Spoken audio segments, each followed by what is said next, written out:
After leaving the Fort Union Trading Post, we drove about an hour southeast to the Northern Unit of Theodore Roosevelt National Park. The National Park is comprised of 3 sections: the South Unit, the North Unit, and the Elkhorn Ranch Unit. It's about 80 miles between the South and North Unit, with the Elkhorn Ranch located in between.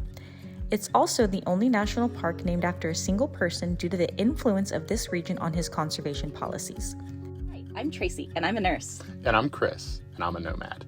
And we love nothing more than getting out and exploring. Doesn't matter, we'll go by plane, train, or our van. However, with full-time jobs, we gotta find ways to maximize our time, and that's where we bring you in to show you the tips and tricks and all the fun you can have along the way. Thanks for watching, and don't forget to hit that subscribe button. So we got here just after the visitor center closed, so Chris can't get his stamp from the north section. Fun fact, it's in a different time zone than the south part of the park. So, there was that.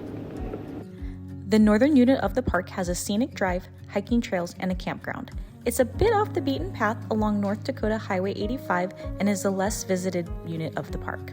The scenic drive itself is 14 miles out and back for a total of 28 miles, and you're advised to allow about an hour and 15 minutes for this drive. It starts along the Badlands, climbs up out of the canyons, and is finished at Oxbow, Overlook. Make sure to bring everything you need with you, as there are no services, restaurants, nor lodging options in the park. However, Watford City is only about 15 miles away, but this is a great place to enjoy the vast beauty, dark skies, and solitude.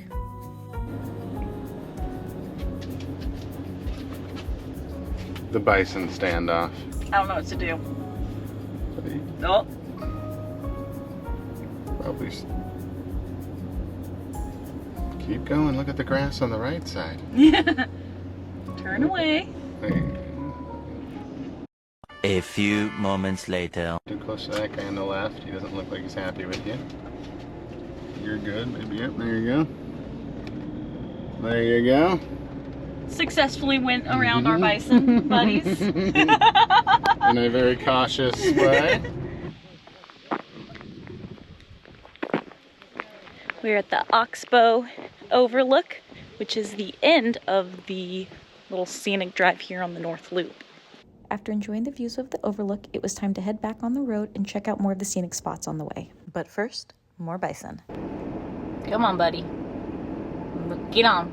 Go on, get. Use the crossing guard. Go on, get. I see you. Oh, they're probably protecting the babies. Are you saying hi to the bison? Yes?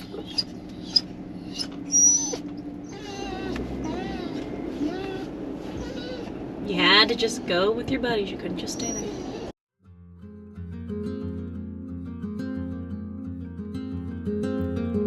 On the way back, we had to check out a couple sites, including the riverbed Overlook.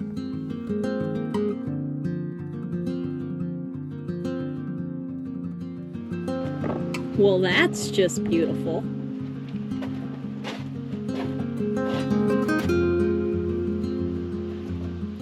I mean, who'd have thought North Dakota? I think a lot of people think. Me. Mm-hmm.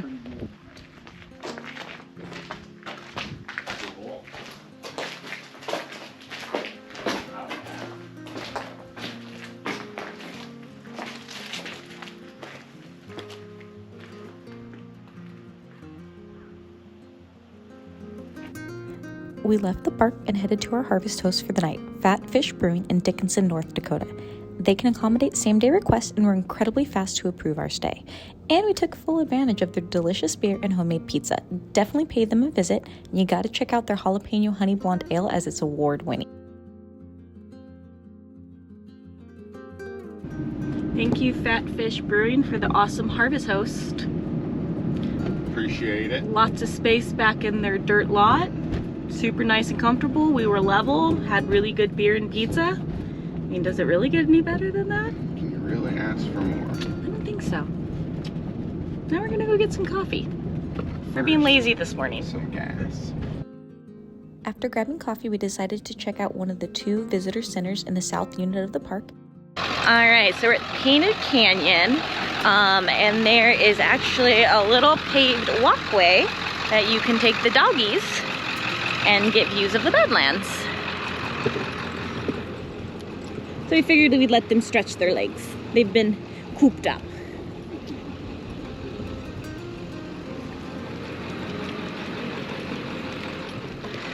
We're in the south unit of the park.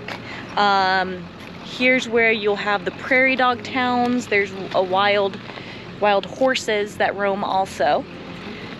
It's a 38-mile loop, but 4 miles portion of it is closed at like the junction where it like loops. So we have to do basically out and back. So we said it takes about 2 hours.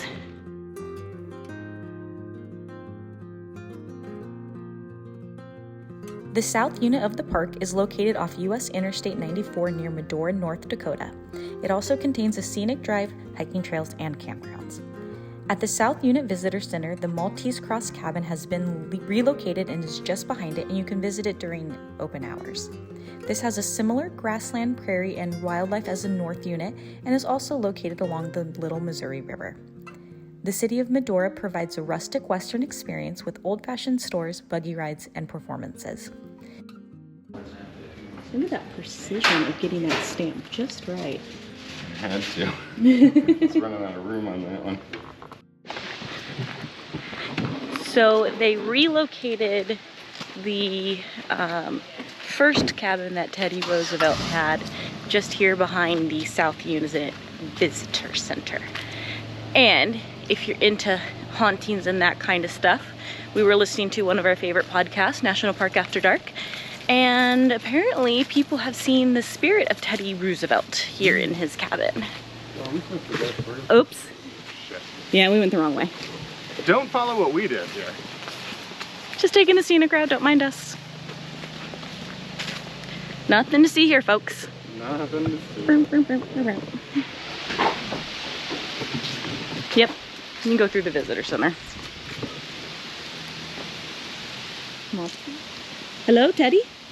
Can we come in? Can we come in?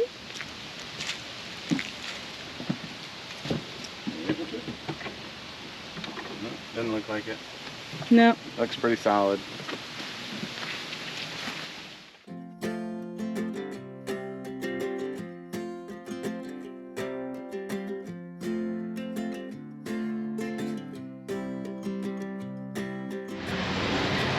So the front door of the cabin was locked. Apparently it was supposed to be unlocked. So maybe Roosevelt didn't want people in his cabin.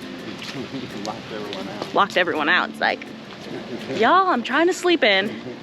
Leave me alone. Get out of my cabin. And now it was time to check out that scenic drive, checking out some buffaloes, some prairie dogs, and also hunting for the wild horses, and enjoying some great hikes along the way. Little baby boo. Maya, do you like the Overlook? Does it work for it? Okay. Square Butte, Cinder Butte, Camel's Hump Butte, West and East Tools.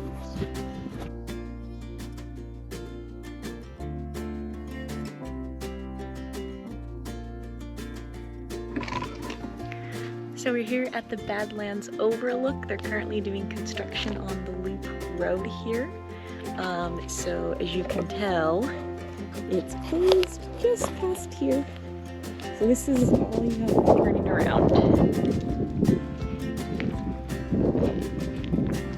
There's lots of signs warning about large vehicles. There's limited turnaround, so I just wanted to show you. It says it's about 30 minutes, 0.8 mile round trip. Okay, so that's Highway 10. Oh, look at all the prairie dogs.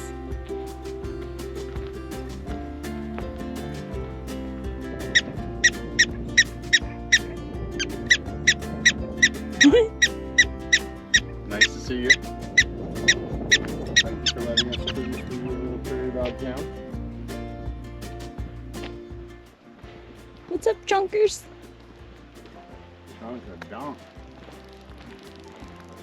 Yeah, we don't need Fat Bear Week. Fat prairie dog week. Yeah, right. And like the classic style build. like they did for Yosemite and some of like the really early parks. Yeah. Definitely a cool little hike to do. It's like not that long and you get to go through Prairie Dog Town and see this cool old building. It looks like a rib. It definitely looks like a rib. Prairie dogs, what are you eating, you little chonkers?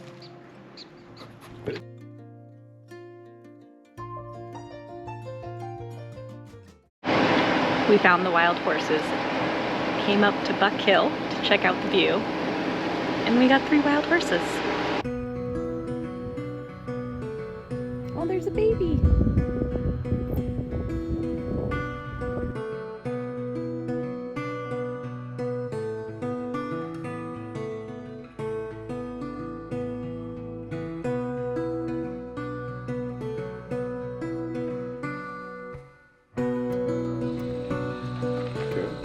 Stairs. I don't know stairs. 0.4 of a mile. Yeah, we did. Well, I think because the loop was closed.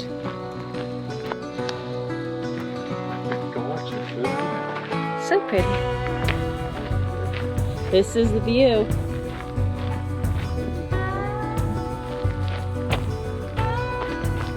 Big step.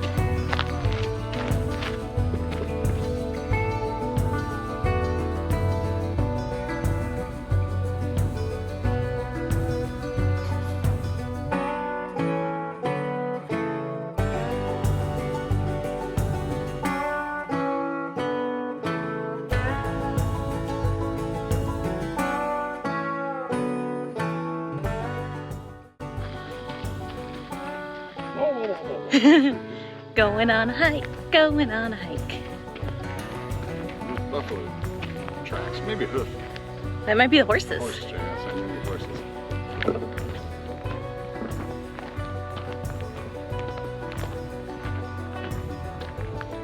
See? Makes you back down.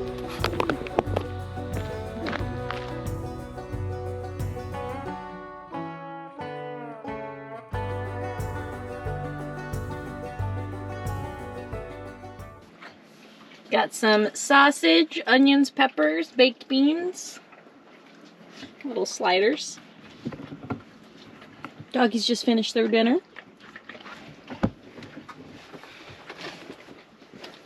Yum yum. Good? Very good. Mm-hmm. He approves. I mean, can you ever go wrong with sausage and peppers and...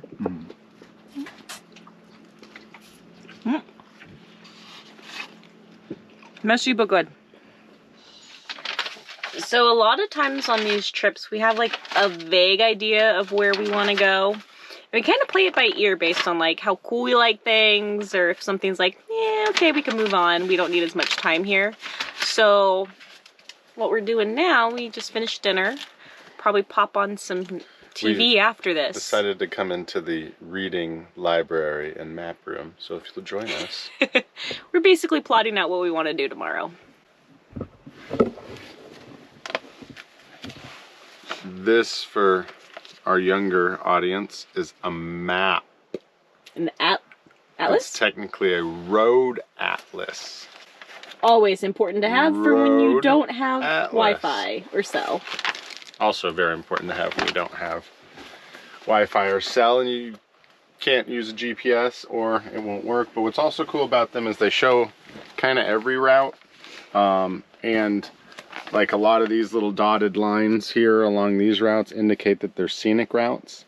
And often, you know, if you're coming this way, your GPS is going to have you come down the 90 versus, you know, hop off here through the 44, you know, and whatnot, and go through Badlands National Park, or go along here, or these roads here, going into Wyoming, that will take you through, like, you know, Thunder Basin National Grassland and all the fun scenic things that you might want to see on the way. So that's why these are nice. But it also shows a big picture of where you are and what you want to do.